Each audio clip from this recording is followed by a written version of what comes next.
Hello students, today we will learn about the formation of molecular orbital theory by the method of linear combination of atomic orbitals।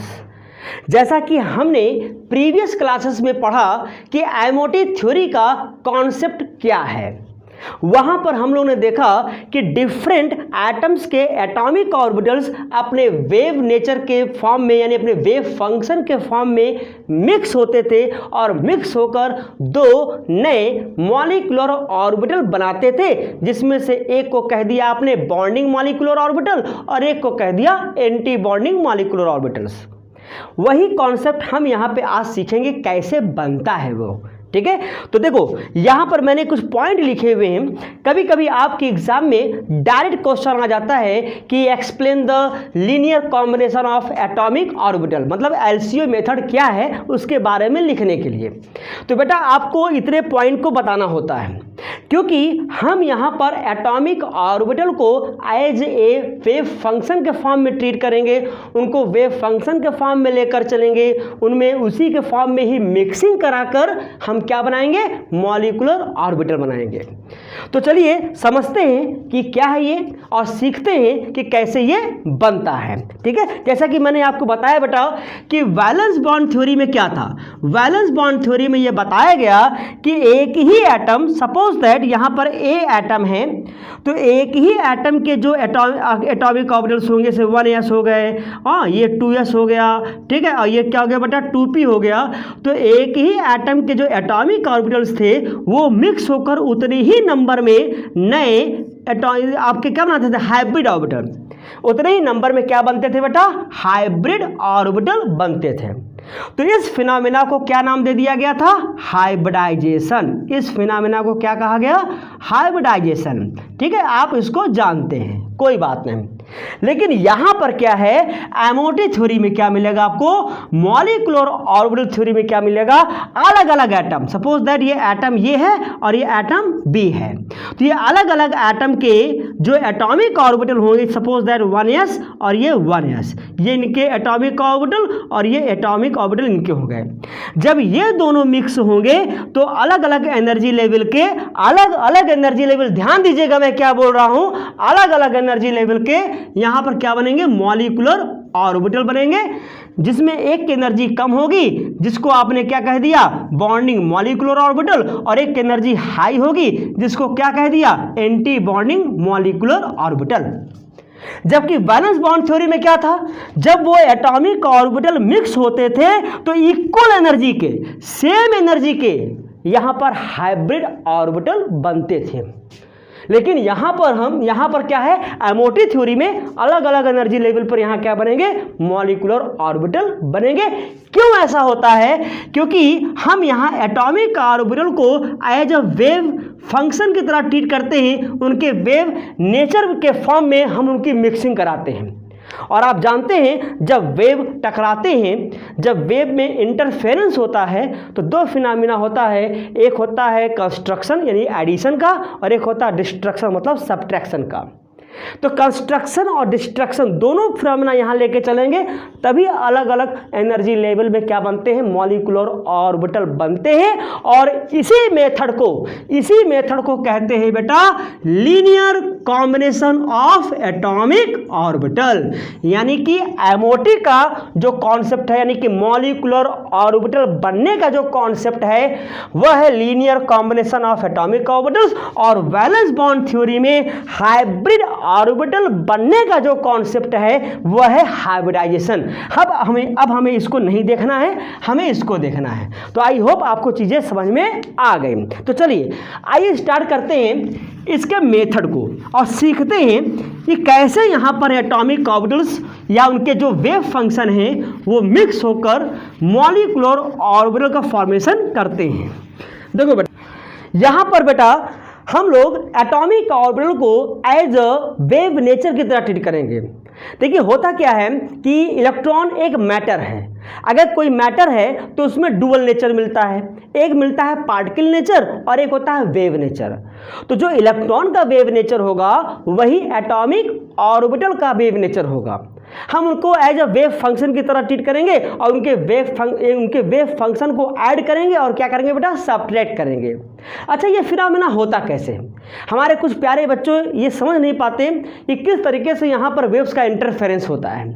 तो उसको समझाने के लिए हम आपको Pond's के किनारे लेके चलते हैं, मतलब किसी स्टैंडिंग वाटर सिस्टम के किनारे आपको लेके चलते हैं। तो सपोज करिए यहाँ पर एक ये स्टैंडिंग वाटर सिस्टम है, मतलब कोई तालाब का ठहरा हुआ पानी है। यहाँ पर एक किनारे आप खड़े हो और एक किनारे आपका यहाँ पर फ्रेंड खड़ा हुआ है।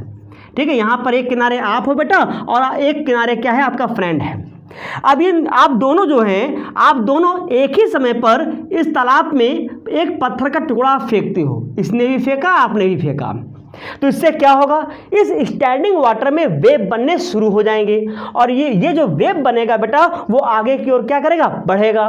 तो यहाँ पर देखो, ये इसका वेव बन रहा है यहाँ पर, ठीक है, एक लहरें बन रही है इस तरह से, इसकी इस तरफ भी लहरें बनेंगी और ये लहरें जब आगे की ओर बढ़ती जाएंगी तो ये लहरें आपस में क्या करेंगी, इंटरैक्ट करेंगे।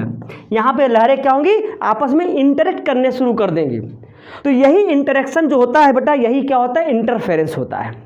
और इसके इंटरफेरेंस से यहाँ पे दो फिनोमेना होता है, एक होता है कंस्ट्रक्टिव इंटरफेरेंस और एक होता है डिस्ट्रक्टिव इंटरफेरेंस, जो आप अच्छे से जानते हो कि ये क्या फिनोमेना है। ठीक यही चीज़ आपको यहाँ पर अप्लाई करना है। कंस्ट्रक्टिव इंटरफेरेंस में क्या होगा बेटा, जब आपके वेव्स एक ही फेज में होंगे, जब उनके वेव फंक्शन एक ही फेज में होंगे, दोनों वेव्स के वेव फंक्शन जब एक ही फेज में होंगे, इनके एम्पलीट्यूड एक ही फेज में होंगे, तो वहाँ पर ये ऐड हो जाएंगे। ऐड होने से इनका एम्पलीट्यूड या इनका वेव फंक्शन बढ़ जाएगा, उस कंडीशन में लहरें थोड़ी ऊंची हो जाएंगी। तो ये कहलाता है एडिशन या कंस्ट्रक्टिव इंटरफेरेंस।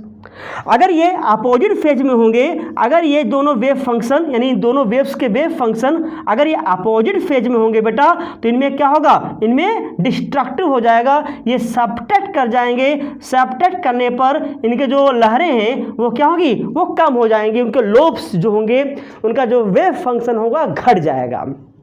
तो जिस तरीके से तालाब के पानी से जो लहरें उठ रही हैं उनमें इंटरफेरेंस का एग्जाम्पल आपने समझा, बिल्कुल वही कॉन्सेप्ट आप यहाँ अप्लाई करेंगे। यहाँ पर जब अलग अलग एटम के एटॉमिक ऑर्बिटल्स जब पास आएंगे तो उनके वेव फॉर्म में आएंगे और वही वेव्स टकराएंगे, वही वेव में इंटरफेरेंस होगा, जिस वजह से एक का डेंसिटी एक का लोब ज़्यादा हो जाएगा, एक का लोब कम हो जाएगा। यहाँ पे लोब का बढ़ने का मतलब होता है इलेक्ट्रॉन डेंसिटी का बढ़ना, यानी कि प्रोबेबिलिटी ऑफ फाइंडिंग इलेक्ट्रॉन यहाँ मैक्सिमम होगा और जहाँ पे सब्ट्रैक्शन होगा वहाँ पे फाइंडिंग ऑफ प्रोबेबिलिटी इलेक्ट्रॉन क्या होगा, कम होगा। और जहाँ इलेक्ट्रॉन ज़्यादा होंगे वहीं बॉन्डिंग की कंडीशन हो जाएगी, वो कहलाएगा क्या, बॉन्डिंग मॉलिक्यूलर ऑर्बिटल। और जहाँ सब्ट्रैक्ट हो जाएंगे, इलेक्ट्रॉन डेंसिटी कम हो जाएगी, तो वही कंडीशन हो जाएगा क्या बेटा, एंटी बॉन्डिंग का। तो आइए समझते हैं जो ये पॉइंट लिखा हुआ है और इसी को ही लेकर हम लोग यहाँ पर एटॉमिक यानी कि मॉलिक्यूलर ऑर्बिटल का फॉर्मेशन देखते हैं। ठीक है, आई होप आपको समझ में आ गया। अब आपको चीज़ें क्लियर होने में ज़्यादा टाइम नहीं लगेगा। अब हम लोग यहाँ पर देखते हैं कि ये जो पॉइंट मैंने लिखा हुआ है, इस पॉइंट के अकॉर्डिंग हम linear combination of atomic orbital को किस तरीके से एक्सप्लेन करेंगे, क्योंकि बेटा एग्जाम में क्वेश्चन इस तरह आते हैं, ये डायरेक्ट क्वेश्चन आ जाते हैं, तो आपको सारी चीज़ें एक्सप्लेन करनी होती है। ठीक है, चलिए आइए समझते हैं। देखो बेटा, linear combination of atomic orbital का जो पॉइंट है वो क्या है कि this is based on wave mechanical approach, मतलब कि यहाँ पर एज अ वेव मैकेनिकल की मॉडल को लेके चलेंगे, यहाँ पर ऑर्बिटल को एज अ वेव नेचर की तरह ट्रीट करेंगे। ठीक है, देखिए यहाँ पर suppose psi A and psi b represents the wave function यानी एम्पलीट्यूड, उसका जो एम्पलीट्यूड होगा वही वेव फंक्शन होता है of the atomic orbital of the two atoms A and B respectively as per LCO यानी कि linear combination of atomic orbitals method. Linear combination is brought about by taking the addition और subtraction, मतलब कि constructive interference और destructive interference, जो मैंने अभी आपको समझाया। ठीक है, of atomic orbitals wave function, यानी उनके वेव फंक्शन का क्या होगा बेटा, एडिशन और क्या होगा, सब्ट्रैक्शन। उससे जो हमारा मॉलिक्यूलर ऑर्बिटल बनेगा उसका जो वेव फंक्शन होगा बेटा साई ए बी होगा। ये हमारा क्या है, ये क्या है बेटा, ये है किसी मॉलिक्यूलर ऑर्बिटल का वेव फंक्शन। वो क्या होगा, एन ब्रैकेट में सी ए into Sai A plus minus मतलब एडिशन और सब्ट्रैक्शन दोनों हैं। सी बी, ये क्या बेटा, सी बी एंड साई ए, ठीक है, सॉरी साई बी। तो यहाँ एन क्या है, N is a normalising factor. Normalising factor का मतलब यहाँ पे integrated psi star D tau, मतलब कि उसका वॉल्यूम और उसमें जो उसका वेव फंक्शन है। हम ये इंश्योर होते हैं कि किसी स्पेस में इलेक्ट्रॉन के मिलने की प्रोबेबिलिटी वहाँ क्या है, 1 है, ठीक है। हम एज ए मैथमेटिकल फिनोमेना है, ये मैथमेटिकल फंक्शन है। तो यहाँ पर हम क्या करेंगे, नॉर्मलाइजिंग फैक्टर यहाँ पर हम 1 मान लेंगे। अगर यहाँ पे दोनों एटम एक ही हैं, जैसे कि ए और बी एटम एक ही हैं, तो जो सी ए है और सी बी है हम उसको क्या कर देंगे बेटा, A1 कर देंगे। जब ये 1 हो गया, नॉर्मलाइजिंग फैक्टर भी 1 हो गया, तो मॉलिक्यूलर जो ऑर्बिटल का वेव फंक्शन होगा बेटा यहाँ पर सिंपल तरीके से हम क्या लिख देंगे, psi A B equal to psi A plus minus psi B. तो हम इसी का फॉर्मेशन यहाँ पे देखेंगे। और वैसे भी आपको पता है कि यहाँ पर साई का कोई मीनिंग नहीं होता, साई हमें प्रोबेबिलिटी नहीं बताता, इलेक्ट्रॉन की जो प्रोबेबिलिटी होती है वो हमें एक्सप्लेन नहीं करता। तो हम क्या करते हैं, इसका स्क्वायर करते हैं। क्यों, क्योंकि होता क्या है बेटा, अगर ओरिजिन से अगर यहाँ पे इलेक्ट्रॉन का वेव फंक्शन अगर हम देखें तो इस तरीके होता है, ठीक है। अगर ये प्लस फेज में है, ये माइनस फेज में है, तो यहाँ इलेक्ट्रॉन के मिलने की प्रोबेबिलिटी क्या है बेटा, पॉजिटिव है, यहाँ नेगेटिव है। और आप जानते हो कि कभी भी इलेक्ट्रॉन के मिलने की प्रोबेबिलिटी क्या होती है, वो नेगेटिव नहीं होती। इसीलिए हम इस साई को क्या करते हैं, जो साई लिखा हुआ है, इस साई को क्या करते हैं बेटा, साई स्क्वायर कर देते हैं। और जब इसको साई स्क्वायर कर देंगे तो जो यहाँ नेगेटिव था, यानी कि नेगेटिव इंटू नेगेटिव, तो क्या बन जाएगा, ये पॉजिटिव। तो यानी कि सभी प्रोबेबिलिटी क्या हो जाएंगे, वो पॉजिटिव में आ जाएंगे, सभी प्रोबेबिलिटी क्या हो जाएंगे, पॉजिटिव में आ जाएंगे, ठीक है। तो यानी कि इलेक्ट्रॉन के मिलने की प्रोबेबिलिटी क्या हो जाएगी, वहां पर पॉजिटिव में आ जाएगा, ठीक है। तो इस तरीके से हम साई स्क्वायर को लेकर चलते हैं। चलिए देखते हैं, साई स्क्वायर भी करके देखेंगे। पहले सिंपल यहाँ पर हमने ये जो वेव फंक्शन लिखा हुआ है, ये किसका लिखा है, मॉलिक्यूलर ऑर्बिटल का लिखा हुआ है। तो यहाँ पर बेटा एटॉमिक ऑर्बिटल्स को हम मिक्स करने वाले हैं as a wave nature form में, यहाँ पे अलग अलग एटम के, और वहाँ पे हम क्या बनाएंगे, बॉन्डिंग और एंटी बॉन्डिंग मॉलिक्यूलर ऑर्बिटल्स। तो यहाँ 2 फिनोमिना होगा, एक होगा एडिशन होगा, एक होगा सब्ट्रैक्शन होगा। तो इस तरीके से यहाँ पे 2 केस बनेंगे। देयर आर 2 केस अराइजेस, ठीक है, for the combination of atomic orbitals. तो यहाँ पे देखते हैं केस फर्स्ट यहाँ देखेंगे। तो केस फर्स्ट में क्या होगा, when 2 waves are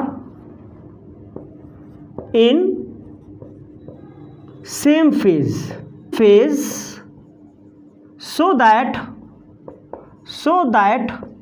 they add up and new wave function is psi AB is equal to psi A plus psi B। तो ये हो गया आपका एडिटिव इफेक्ट, मतलब कि कंस्ट्रक्टिव इंटरफेरेंस से बना हुआ वेव। अगर इसको ऐसे देखना चाहें सिंपली तरीके से, तो ये एटम ए, सपोज दैट ये एटम ए है, चूंकि ये डाई एटॉमिक मॉलिक्यूल हम लोग पढ़ रहे हैं, तो डाई एटॉमिक मॉलिक्यूल के लिए ये मॉलिक्यूलर ऑर्बिटल का क्या है बेटा, वेव फंक्शन है। तो यहाँ एटम ए है, तो सपोज करिए ये क्या है, इसका एटॉमिक ऑर्बिटल है। तो ये इसका हो गया एम्पलीट्यूड हो गया, this is amplitude, that is a wave function ए। ऐसे ही अगर यहाँ पे दूसरा हमने लिया, दूसरा एटम का एटॉमिक ऑर्बिटल्स, ठीक है, दूसरे एटम का यहाँ पे हो गया ये एटॉमिक ऑर्बिटल का ये वेव फंक्शन यहाँ क्या हो गया बेटा, साई बी। ये एटम बी हो गया और ये इसका एटॉमिक ऑर्बिटल हो गया। अब ये दोनों एक ही फेज में है, सेम फेज में है, तो यहाँ पे ये ऐड हो जाएंगे, यहाँ पे एडिशन हो जाएगा, एडिशन इफेक्ट होगा, मतलब यहाँ पे कंस्ट्रक्टिव इंटरफेरेंस हो रहा है, तो जिस वजह से इनके एम्पलीट्यूड बेटा ऐड हो जाएंगे। तो एम्पलीट्यूड ऐड हो जाएंगे तो जो नया यहाँ पे आपका बन के तैयार होगा ये किस में होगा बेटा, मॉलिक्यूल में होगा, यानी कि ये AB मॉलिक्यूल में होगा। और इस तरीके का जो बनेगा आपका जो एम्पलीट्यूड या वेव फंक्शन बनेगा वो किसी मॉलिक्यूलर ऑर्बिटल का होगा। तो इसे हम कहेंगे साई AB, और ये इक्वल टू किसके हो जाएगा, Sai A plus psi B। तो इस तरीके से यहाँ ये जो बना हुआ है ये मॉलिक्यूल में है, तो इसे हम कहेंगे मॉलिक्यूलर ऑर्बिटल। और यहाँ पे एम्पलीट्यूड ऐड हुआ है तो यहाँ पे इलेक्ट्रॉन के मिलने की जो प्रोबेबिलिटी है मैक्सिमम यहाँ पर होगी, यानी कि ये बॉन्डिंग की कंडीशन होगी यहाँ पर, यानी कि यहाँ पे इलेक्ट्रॉन डेंसिटी ज़्यादा है, एनर्जी कम है। तो इस तरह का बनने वाला जो मॉलिक्यूलर ऑर्बिटल होगा वो क्या होगा, बॉन्डिंग मॉलिक्यूलर ऑर्बिटल। तो बेटा ये सिंपल तरीके से हमने यहाँ पर साई के अकॉर्डिंग, उसके वेव फंक्शन के अकॉर्डिंग हमने बताया है।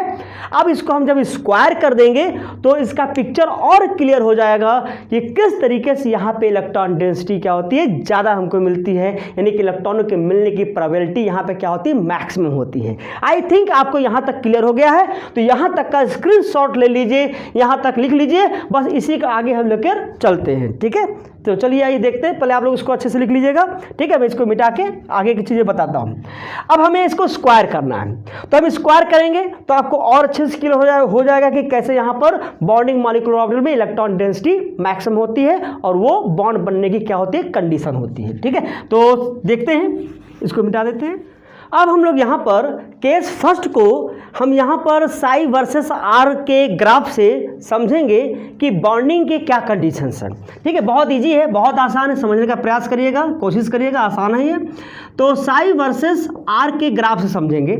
सपोज करिए यहाँ पे ये न्यूक्लियस है, ये न्यूक्लियस है, और यहाँ बेटा ये इसका एम्पलीट्यूड है, ये इसका एम्पलीट्यूड है।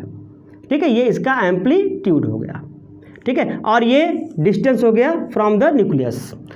तो इसको आप सपोज इसको मान लीजिए एटम ए का है ये, तो ये साई ए हो गया, इसका एम्पलीट्यूड साई ए। ठीक ऐसे ही यहाँ पर दूसरे एटम के लिए ले लीजिए, दूसरे एटम का ये न्यूक्लियस हो गया और ये इसका हो गया एम्पलीट्यूड साई बी, ये एटम बी का है ये, और ये इसका न्यूक्लियस हो गया, ये न्यूक्लियस से डिस्टेंस हो गया इसका। क्लियर है? अब ये दोनों एक ही फेज में हैं, तो एक ही फेज में है तो प्लस और प्लस से आप यहाँ पे इसको रिप्रेजेंट कर दीजिए। अगर आप माइनस माइनस भी लिख दोगे तो बेटा वो भी एक ही सेम ही फेज को रिप्रेजेंट करेगा, क्योंकि यहाँ पे जो प्लस और माइनस का साइन होता है ये किसी चार्ज को रिप्रेजेंट नहीं करता, ये फेज को रिप्रेजेंट करता है कि सेम फेज में है ये, प्लस प्लस सेम फेज, और प्लस और माइनस हो तो वो क्या होगा, अपोजिट फेज। क्योंकि केस फर्स्ट में हम यहाँ पर ऐड कर रहे हैं, सेम फेज को लेकर चल रहे हैं, इसीलिए हमने यहाँ प्लस प्लस लिखा है। अब ये दोनों न्यूक्लियस पास पास आएंगे, दोनों एटम पास पास आएंगे, तो इनके जो आपके ये जो आपके वेव फंक्शन हैं वो क्या होंगे बेटा, ऐड होंगे। तो देखिए मैं यहाँ पे ऐड कर रहा हूँ, देखिए इस तरह से ये इसका न्यूक्लियस हो गया, यहाँ न्यूक्लियस हो गया। ठीक है, ये क्या हो रहा है बेटा, ऐड हो रहा है, यहाँ पे ऐड हो रहा है। तो यहाँ पर एटम ए और एटम बी ये पास पास आ गए हैं। ठीक है, और इनके जो एम्पलीट्यूड हैं ये देखिए ऐड हो गए। सपोज दैट यहाँ पे ऐड कर दिया, यानी ये प्लस प्लस प्लस प्लस ये ऐड हो गए हैं, इसको ऐसे हमने रिप्रेजेंट कर दिया। तो अब आप देखो दोनों न्यूक्लियाई के बीच में यहाँ पे कोई नोडल प्लेन नहीं है, मतलब कि यहाँ इलेक्ट्रॉन डेंसिटी मतलब जीरो नहीं है, कम नहीं है, ज़्यादा है, क्योंकि यहाँ पे दोनों के वेव फंक्शंस यहाँ ऐड हुए हैं। तो टू न्यूक्लियर यानी कि इंटर न्यूक्लियर रीजन में आप देखो यहाँ इलेक्ट्रॉन डेंसिटी प्रेजेंट है, और इलेक्ट्रॉन डेंसिटी प्रेजेंट है तो इस न्यूक्लियस का इसके इलेक्ट्रॉन पर अट्रैक्शन क्या होगा बेटा, ज़्यादा होगा, और इन न्यूक्लियस के बीच में क्या होगा, रिपल्सन मिनिमम होगा। अब बेटा यही कंडीशन होता है बॉन्डिंग का। क्योंकि ये जो हमारा नया बन के तैयार हुआ है, ये जो नया बन के तैयार हुआ है जो वेव फंक्शन है, ये किसका है, ये मॉलिक्यूल का है। तो इसे हम कहेंगे मॉलिक्यूलर ऑर्बिटल ए बी। ये कैसे बना हुआ है, psi A and psi B के psi A and psi B के एडिशन से बना हुआ है। और हमको पता है कि साई साई ए और साई बी या साई ए बी जो मॉलिक्यूलर ऑर्बिटल का वेव फंक्शन है, जो कि एडिशन इफेक्ट से लिया है, केवल इसका पॉजिटिव वाला पार्ट लिया है, ध्यान दीजिएगा केवल पॉजिटिव वाला पार्ट लिया है। ये फर्स्ट केस चल रहा है पॉजिटिव कहने के सेम फेज के एडिशन का। तो हमें इसको, चूंकि इसकी कोई मीनिंग होती नहीं है, ये हमें एग्जैक्ट यानी सही सही इलेक्ट्रॉन की प्रोबेबिलिटी को नहीं बताएगा, इसकी इलेक्ट्रॉन के मिलने की जो डेंसिटी है, प्रोबेबिलिटी डेंसिटी है, वो नहीं बताएगा। तो हम क्या करते हैं, हम इसका स्क्वायर करेंगे। तो जब इस पूरे पोर्शन का बेटा आप स्क्वायर कर दोगे, इसका स्क्वायर कर दीजिए, जब इसका स्क्वायर करेंगे तो आपको क्या मिलेगा, देखिए साई ए बी। स्क्वायर क्यों करते हैं, क्योंकि स्क्वायर करने पर हमें इलेक्ट्रॉन की प्रोबेबिलिटी यानी कि इलेक्ट्रॉन प्रोबेबिलिटी डेंसिटी हमें फाइंड होती है, यानी मैक्सिमम इलेक्ट्रॉन के मिलने की प्रोबेबिलिटी हमें पता चलती है, मिलती है। तो साई स्क्वायर कर देंगे तो ये पूरे पोर्शन का क्या हो जाएगा, स्क्वायर हो जाएगा। Sai A plus psi B का स्क्वायर हो जाएगा। तो इसको सॉल्व करने पे क्या आएगा बेटा, psi A square plus psi B square plus 2 psi A psi B. अब आप देखो जब इसका हम स्क्वायर करते हैं तो ये जो हमारा 2 साई ए और साई बी मिला हुआ है, 2 साई ए साई बी, ये हमारा मैक्सिमम इलेक्ट्रॉन डेंसिटी को रिप्रेजेंट करेगा। मतलब एक एक्स्ट्रा यहाँ प्लस हो गया कि एक एक्स्ट्रा इंटीग्रल ओवरलैप हो गया, इसका कंट्रीब्यूशन है कि यहाँ पे मैक्सिमम इलेक्ट्रॉन डेंसिटी मिलती है। तो मतलब क्या होगा, जब इसका स्क्वायर कर देंगे, स्क्वायर करने पर अब हमारा ग्राफ कैसे बनेगा, देखो ये सपोज दैट ये न्यूक्लियस है और यहाँ पर ये इसका इंटर न्यूक्लियर डिस्टेंस हो गया जो आर से हमने रिप्रेजेंट किया हुआ है, और ये इसका हो गया एम्पलीट्यूड। तो एम्पलीट्यूड देखिए ये वाला तो ऐसे था, ये वाला बेटा ऐसे था बिना स्क्वायर का, ये ऐसे इस तरीके से, क्लियर। और जब स्क्वायर कर देंगे तो यहाँ इलेक्ट्रॉन के मिलने की प्रोबेबिलिटी देखिए यहाँ ज़्यादा हो गई। मतलब इसको अगर हम हटा दें तो ये जो पूरा पोर्शन आपको मिलकर तैयार हुआ है, ये पूरा इसको बराबर कर दे रहा हूँ, यहाँ पर थोड़ा ऊपर नीचे हो जाता है, माइंड मत करा करो, ये इस तरह से। तो ये वाला पोर्शन बेटा हो जाएगा साई ए बी स्क्वायर का। और यहाँ पर ये जो एम्पलीट्यूड इसका था, यहाँ पर ये था बेटा क्या, साई ए स्क्वायर, चूंकि एटम ए है यहाँ पे, ये एटम बी है, और ये क्या था बेटा साई बी स्क्वायर। अब आप देखो इस इंटर न्यूक्लियर रीजन में यहाँ इलेक्ट्रॉन डेंसिटी क्या है बेटा, मैक्सिमम है। ये देखिए यहाँ कोई नोडल प्लेन नहीं है, यहाँ पर दोनों इलेक्ट्रॉन के, दोनों न्यूक्लियाई के बीच में इलेक्ट्रॉन डेंसिटी मैक्सिमम है, यानी इस दोनों न्यूक्लियस का इस इलेक्ट्रॉन पर अट्रैक्शन क्या होगा, ज़्यादा होगा। यानी यहाँ पर इलेक्ट्रॉन का अट्रैक्शन, यानी न्यूक्लियस का इलेक्ट्रॉन पर अट्रैक्शन क्या होगा, ज़्यादा होगा। तो इन न्यूक्लियस के बीच में, इस न्यूक्लियस के बीच में रिपल्सन क्या होगा बेटा, यहाँ रिपल्सन जो हो जाएगा, ये रिपल्सन बहुत कम हो जाएगा, रिपल्सन मिनिमम होगा। और रिपल्सन मिनिमम है, अट्रैक्शन ज़्यादा है इलेक्ट्रॉन पर न्यूक्लियस का, तो यही कंडीशन होती है बॉन्डिंग की यही कंडीशन होती है। और इसीलिए हम साई ए बी स्क्वायर को क्या कहते हैं, bonding molecular orbital. I hope आपको समझ में आ गया। तो इंटर न्यूक्लियर रीजन में यहाँ इलेक्ट्रॉन डेंसिटी बढ़ जाती है, और किसके प्लस होने पर, 2 साई ए बी। और यही वजह होता है, इसी टर्म की वजह से, 2 साई ए बी टर्म की वजह से यहाँ पर बॉन्डिंग मॉलिक्यूलर ऑर्बिटल का जो होगा आपका प्रोबेबिलिटी होगी, इलेक्ट्रॉन के मिलने की प्रोबेबिलिटी होगी, ये मैक्सिमम हो जाएगा किसके, Sai A square plus psi B, यानी कि एटॉमिक ऑर्बिटल से जो ऐड हुए हैं इसके इलेक्ट्रॉन के, इसमें मॉलिक्यूलर ऑर्बिटल में इलेक्ट्रॉन के मिलने की प्रोबेबिलिटी मैक्सिमम हो जाएगी। तो स्क्वायर करने पर हमें प्रोबेबिलिटी डेंसिटी मिलती है इलेक्ट्रॉन की, इसीलिए हम इसको स्क्वायर करके चीज़ों को समझते हैं। और यहाँ समझ में आ जाता है कि इंटर न्यूक्लियर रीजन में इलेक्ट्रॉन की डेंसिटी बेटा क्या हो गई, बढ़ गई है, क्योंकि यहाँ अट्रैक्शन बढ़ गया है। आई होप आपको चीज़ें समझ में आ गया।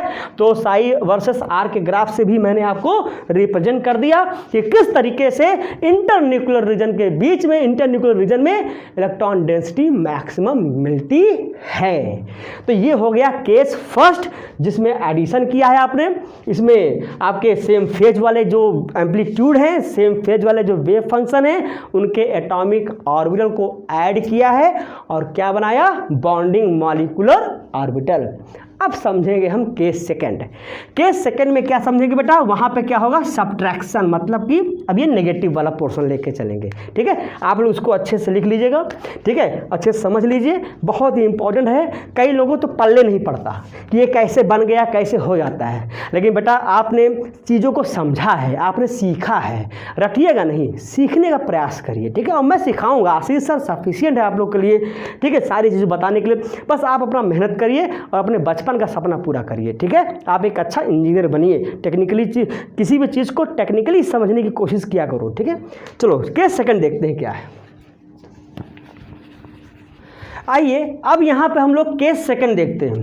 केस सेकंड में क्या होगा बेटा, यहाँ पर जो वेव्स ओवरलैप करेंगे या मिक्स होंगे वो आउट ऑफ फेज में होंगे। देखो मैंने यहाँ पे लिख दिया है केस सेकंड। ठीक है, केस सेकंड आप आसानी से समझ जाओगे, जब बिल्कुल केस फर्स्ट की तरह है, बस यहाँ पर क्या है, आउट ऑफ फेज में है। देखिए, when the two waves are out of phase, the waves are subtract from each other so that the wave function of the new wave, जो न्यू वेव बनेगा बेटा वो क्या होगा, साई ए बी स्टार लगा दिया है। स्टार जो है एंटी बॉन्डिंग को ये रिप्रेजेंट करेगा। It is a anti bonding molecular orbital. ये जो वेव है ये किसका है आपका, ये जो वेव फंक्शन होगा, नया जो वेव फंक्शन बनेगा वो किसका होगा, एंटी बॉन्डिंग मॉलिक्यूलर ऑर्बिटल का। देखो कैसे होता है, यहाँ सिंपल तरीके से ले चलते हैं। यहाँ पे एटम ए मान लो, ये एटम ए है और इसका ये वेव फंक्शन है बेटा, ये है इसका वेव फंक्शन एटम ए का, ये साई ए हो जाएगा। और प्लस यहाँ पर दूसरा एटम मान लो बी है और ये इसका वेव फंक्शन है, आउट ऑफ फेज में है, ये आउट ऑफ फेज में है और इसका वेव फंक्शन यहाँ बेटा क्या है, साई बी। ठीक है, तो ये क्या करेंगे, सब्ट्रैक्ट करेंगे एक दूसरे को, ये सब्ट्रैक्ट करेंगे। सब्ट्रैक्ट करने पर इनका एम्पलीट्यूड क्या होगा, वो कम हो जाएगा। ठीक है, इलेक्ट्रॉन की मिलने की प्रोबेबिलिटी यहाँ बहुत मिनिमम हो जाएगी। जब इसका स्क्वायर करके देखेंगे तो आपको पता चलेगा। तो जो नया यहाँ वेव बना हुआ है, जो यहाँ नया वेव फंक्शन बना हुआ है, ये मॉलिक्यूल बना हुआ है, यानी कि ए बी बना हुआ है। ये ए बी क्या है बेटा, मॉलिक्यूल बन गया। तो ये मॉलिक्यूल बना है, ये क्या है बेटा, एटम है, तो ये क्या है, एटॉमिक ऑर्बिटल है। ठीक है, और ये क्या है, मॉलिक्यूल है। तो जो नया बना वो उसे हम कहेंगे psi A B is equal to psi A minus psi B, क्योंकि ये आउट ऑफ फेज में है, इसलिए इनको हमने क्या किया, सब्ट्रैक्ट किया। तो इस तरीके से इलेक्ट्रॉन डेंसिटी यहाँ पे जाहिर सी बात है कम हो जाएगी। यहाँ पे एनर्जी इस ऑर्बिटल की, यानी इस मॉलिक्यूलर ऑर्बिटल की एनर्जी क्या होगी, ज़्यादा हो जाएगी। ठीक है, और यहाँ पर ये जो कंडीशन है यही है बॉन्ड न बनने की, यानी ये बॉन्ड नहीं बनने देंगे, इसीलिए इनको कहते हैं एंटी बॉन्डिंग मॉलिक्यूलर ऑर्बिटल। और आप डायग्राम में देखोगे तो यही क्या होते हैं, एटॉमिक ऑर्बिटल से ये ऊपर होते हैं। और जबकि बॉन्डिंग वाले क्या होते हैं, उनमें क्या था, अट्रैक्शन था, न्यूक्लियस के इलेक्ट्रॉन पर अट्रैक्शन था, तो वहाँ एनर्जी डिक्रीज होती है। एनर्जी डिक्रीज होती है तो वो एटॉमिक ऑर्बिटल से क्या होंगे बेटा, नीचे होंगे, क्योंकि इलेक्ट्रॉन डेंसिटी वहाँ पर एटॉमिक ऑर्बिटल से ज़्यादा था। मैंने आपको दिखाया ना अभी। तो चलिए अब इसी केस सेकंड को हम साई वर्सेस आर के ग्राफ से समझते हैं और उसका स्क्वायर करके समझते हैं कि इंटर न्यूक्लियर रीजन में इलेक्ट्रॉन डेंसिटी कितनी है, क्या है, कैसे है, समझते हैं। फिलहाल आप इसको नोट डाउन कर लीजिए, नोट डाउन कर लीजिएगा इसको, आपका नोट्स बनता रहेगा। तो चलिए समझते हैं इसका साई वर्सेस आर से। नाउ हम लोग अब इस केस सेकंड को साई वर्सेस आर से समझते हैं कि वहाँ पर एंटी बॉन्डिंग के क्या कंडीशंस हैं। ठीक है, देखो बेटा यहाँ पर साई वर्सेस आर का ग्राफ बनाते हैं। यहाँ पर सपोज दैट ये न्यूक्लियस है, ये एटम ए है, यहाँ पर इसका एटॉमिक ऑर्बिटल यहाँ रिप्रेजेंट करेंगे। तो यहाँ पर इसका हो जाएगा, यहाँ ले लेते हैं। ठीक है, तो सपोज करिए ये इसका हो गया साई स्क्वायर, सॉरी साई, इसका हो जाएगा एम्पलीट्यूड साई ए। ठीक है, अभी स्क्वायर नहीं करेंगे। तो ये हो गया इसका वेव फंक्शन, इसका एम्पलीट्यूड हो गया। दूसरा एटम यहाँ पे सपोज दैट बी है। ठीक है, इसका जो वेव फंक्शन है आउट ऑफ फेज में है, ये आउट ऑफ फेज में ऐसे बना दिया। ठीक है, ये बी है, इसका एटॉमिक ऑर्बिटल्स, ये हो गया बेटा साई बी। ये डिफरेंट फेज में है, यानी ये प्लस में है तो ये क्या हो गया बेटा, माइनस में है। यानी कि अपोजिट फेज में हमने इसको रिप्रेजेंट किया है। ठीक है, ये इसका एम्पलीट्यूड हो गया और ये इंटरन्यूक्लियर डिस्टेंस इसका जो बनाएंगे आर, ये हो गया आर। ठीक है, फ्रॉम न्यूक्लियस जो डिस्टेंस होगा। तो ये आउट ऑफ फेज में, एक प्लस फेज में एक माइनस फेज में है। तो ये क्या करेंगे, सब्ट्रैक्ट करेंगे, मतलब डिस्ट्रक्टिव इंटरफेरेंस होगा इसमें, डिस्ट्रक्टिव इंटरफेरेंस होगा। तो जो नया वेव फंक्शन बन के आएगा वो क्या होगा बेटा, जरा देखते हैं यहाँ पर। इसको हमने क्या किया है, सब्ट्रैक्ट किया है। तो जो नया वेव फंक्शन आएगा इंटरन्यूक्लियर रीजन पे, देखिए इस तरह से, ये न्यूक्लियस हो गया, ये भी न्यूक्लियस हो गया। ठीक है, थोड़ा सीधा सीधा बनाया करिए, थोड़ा लाइन सीधे नहीं बन रही बेटा, माइंड मत करा करो।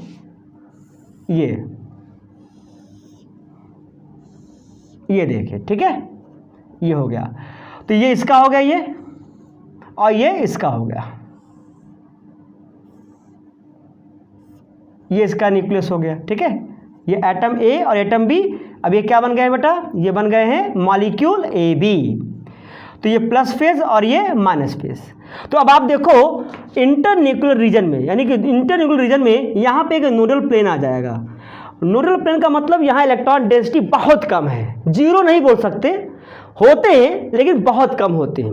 यानी कि इंटरन्यूक्लियर रीजन में जब इलेक्ट्रॉन डेंसिटी कम है तो ये न्यूक्लियस जब पास आएंगे तो इनके बीच क्या होगा, न्यूक्लियस के बीच में रिपल्सन आ जाएगा।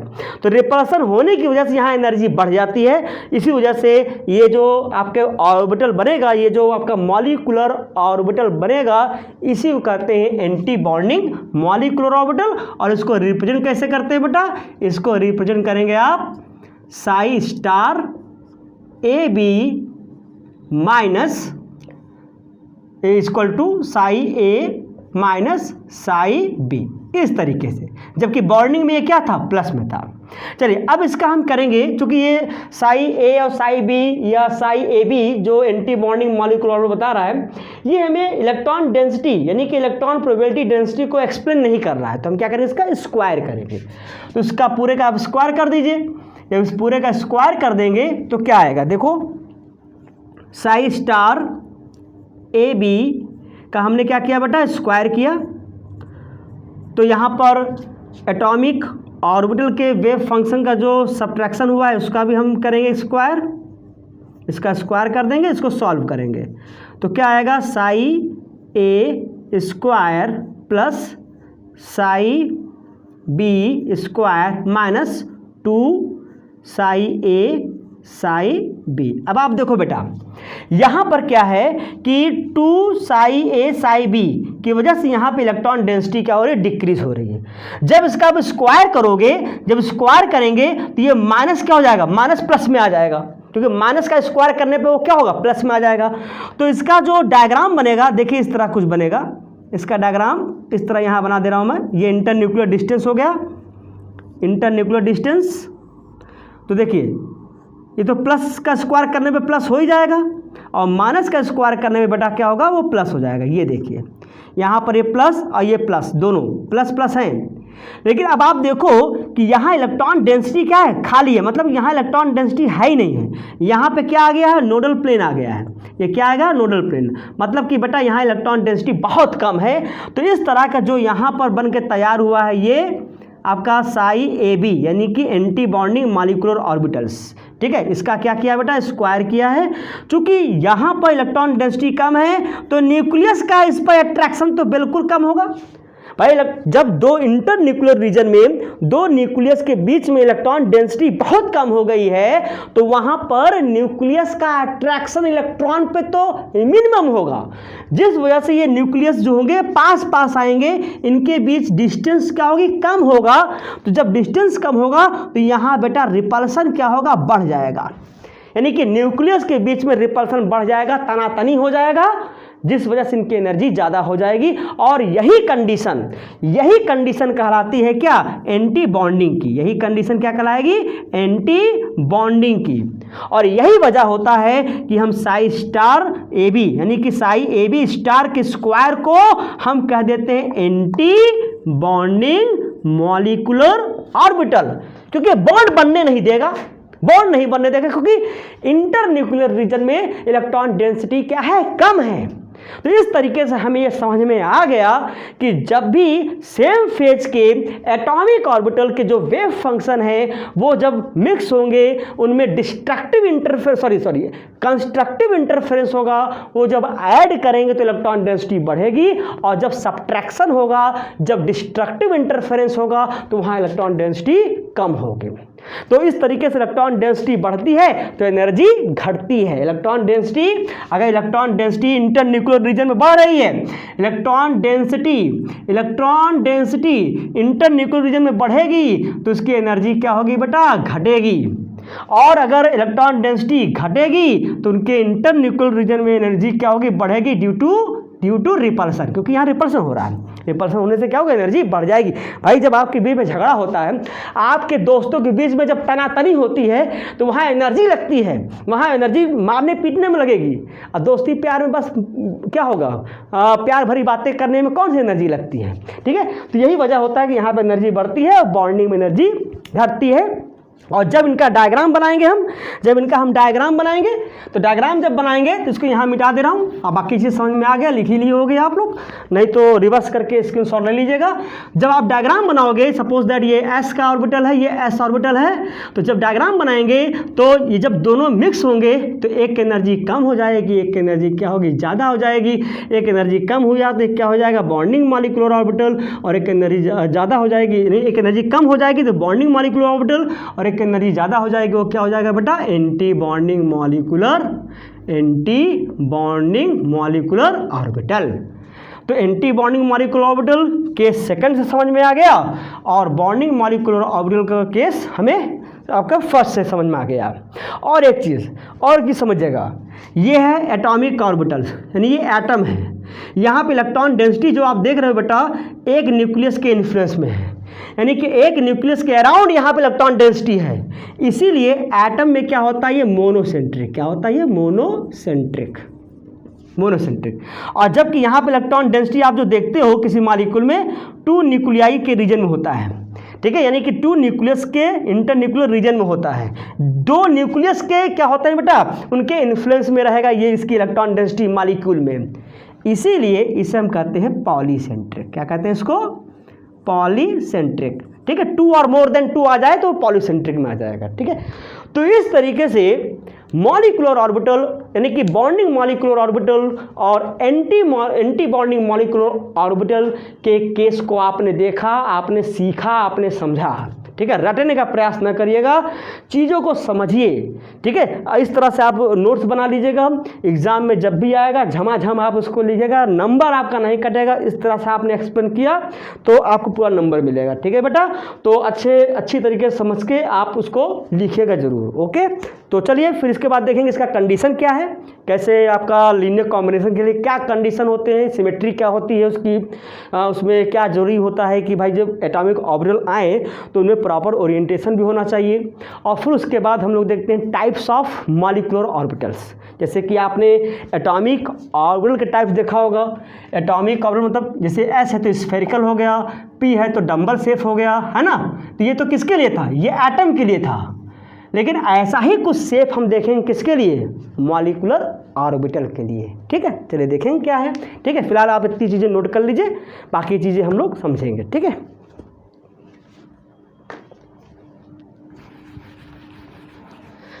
हम लोगों ने यहाँ तो सीख लिया किस तरीके से एटॉमिक ऑर्बिटल्स यहाँ पे ओवरलैप करते हैं, मिक्स होते हैं उनके वेव्स के फॉर्म में, और उनमें इंटरफेरेंस होता है जिससे बॉन्डिंग और एंटी बॉन्डिंग मॉलिक्यूलर ऑर्बिटल बनते हैं।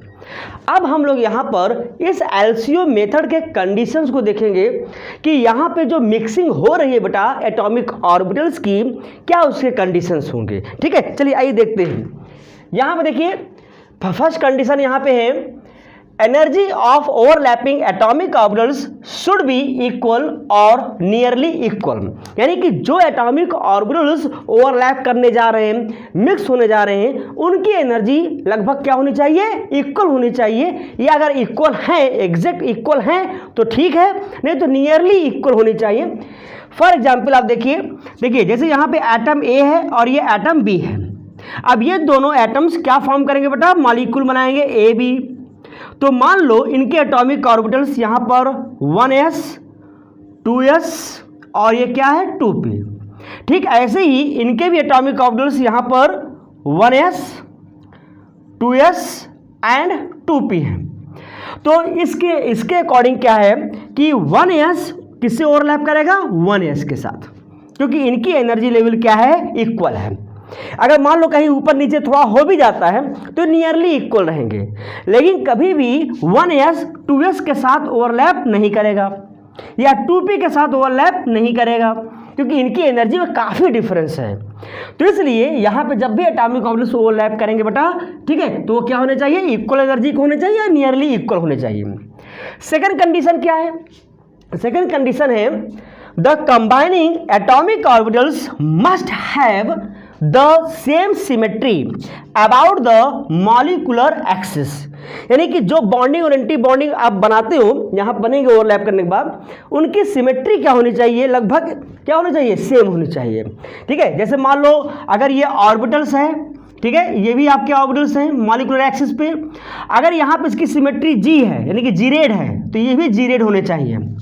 अगर यहाँ पर ये आपका सपोज करिए इसे यहाँ पे ये है एटॉमिक ऑर्बिटल्स अनजीरेड, तो अगर यहाँ पे जीरेड है तो इनकी सिमेट्री सेम नहीं है, तो यहाँ ओवरलैपिंग नहीं होगी।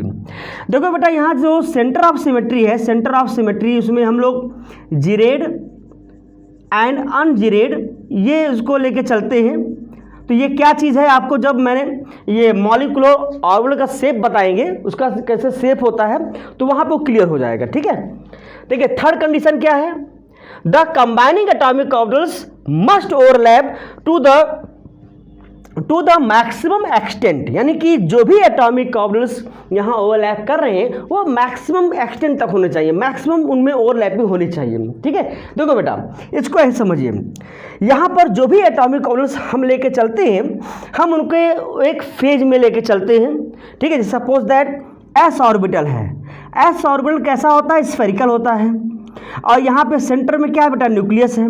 तो सभी एक्सिस के अराउंड, ठीक है, यहाँ इलेक्ट्रॉन का डिस्ट्रीब्यूशन है, यानी ये स्फेरिकली क्या होते हैं बेटा, ये डिस्ट्रीब्यूट होते हैं न्यूक्लियस के अराउंड सभी इलेक्ट्रॉन्स। तो इसको एक पूरा फेज मान के चलेंगे, तो यानी कि ये पूरा एक फेज है, तो इसको या तो पॉजिटिव मान लो या तो फिर इसको नेगेटिव मान लीजिए। हम इस तरीके से इनमें ओवरलैपिंग कराएंगे।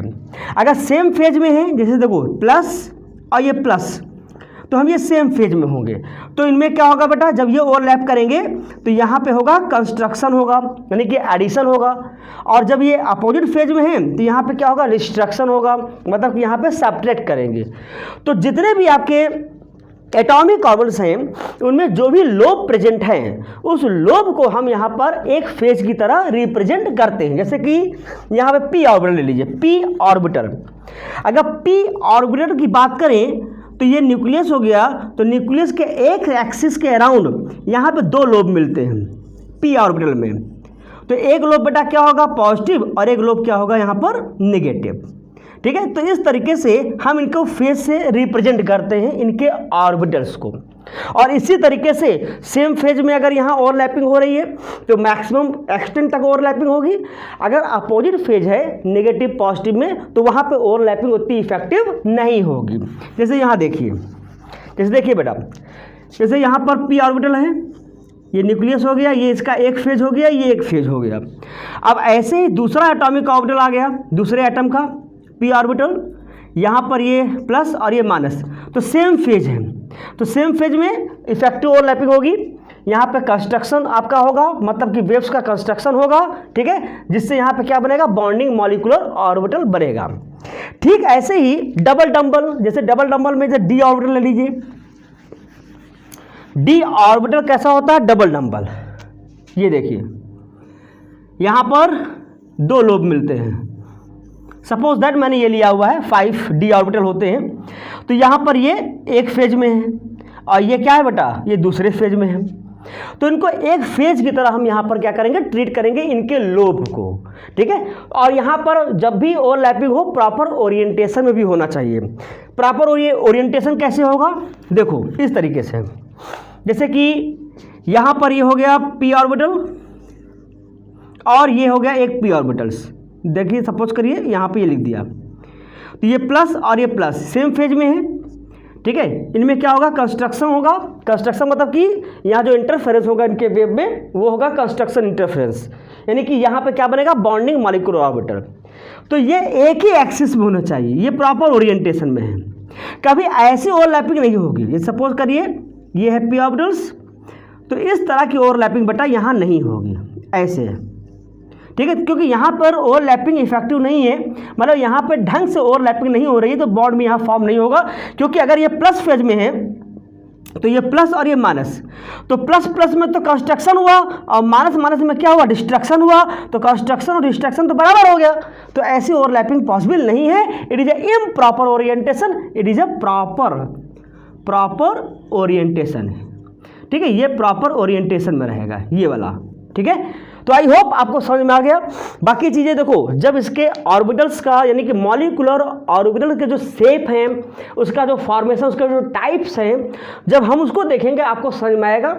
एलसीओ में जो मिक्सिंग होती है, आप लोग इतना याद रखिएगा, एलसीओ में जो मिक्सिंग होती है वो दो तरीके से होती है। यहाँ पर मिक्सिंग एलसीओ में अगर देखें, LCAO में मिक्सिंग दो तरीके की होगी। एक होगा head to head head mixing, यहां पे बेटा क्या बनेगा, सिग्मा बॉन्ड। और एक होगा साइड वाइज मिक्सिंग, तो साइड वाइज मिक्सिंग में क्या होगा, क्या बनेगा, पाई बॉन्ड बनेगा। इस तरह से हेड टू हेड मतलब क्या हुआ, लीनियर ओवरलैपिंग, तो यहाँ बनेगा सिग्मा बॉन्ड, और लेटरल ओवरलैपिंग अगर हुआ तो क्या बनेगा, पाई बॉन्ड। तो इसी तरीके से यहाँ पर मॉलिक्यूलर ऑर्बिटल का शेप हम लोग यहाँ पर बताएंगे, ठीक है। तो चलिए उसको नेक्स्ट में हम लोग देखेंगे, नेक्स्ट वीडियो लेक्चर में हम लोग देखेंगे। फिलहाल आपको इतनी चीज़ें समझ में आ गई हैं, इतनी चीज़ें आप लोग तैयार करिए, फिर उसके बाद हम देखते हैं इसका क्या शेप बनेगा, उसको नेक्स्ट वीडियो लेक्चर में देखते हैं। तब तक आप उसको अच्छे से तैयार करके अपना जो है कॉन्सेप्ट बिल्कुल क्लियर करिए। Okay, thank you.